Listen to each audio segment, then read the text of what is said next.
আছে সেটা স্লিভসে যাবে। এখন হলো এটা হচ্ছে এটা বর্ডারে দিছে, বর্ডারটা আছে, এটা কি স্লিভসে দিছে?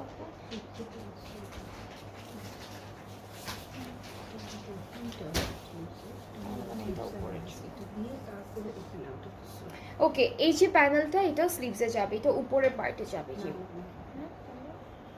এখানে দিয়ে তারপরে এটা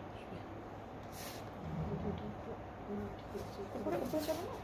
সো এটা হচ্ছে উপরে যাবে, তারপরে এই প্যানেলটা বসবে, তারপরে হচ্ছে এটা বসবে। সো স্লিভসের জন্য ওরা অনেকগুলো প্যানেল দিয়েছে। এখন আমরা দেখবো খুব সুন্দর একটা শিফন দোপাট্টা। দোপাট্টা অলরেডি কিন্তু পুরোটা এমব্রয়ডারি করা, ফুল দোপাট্টা এমব্রয়ডারি করা, আর দোপাট্টার চারিদিকের জন্য প্যানেল আছে।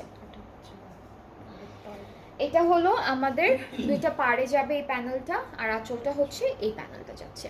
আর ট্রাউজারটা হলো ক্যামব্রিক কটন, খুবই সুন্দর। এটা হলো ফুল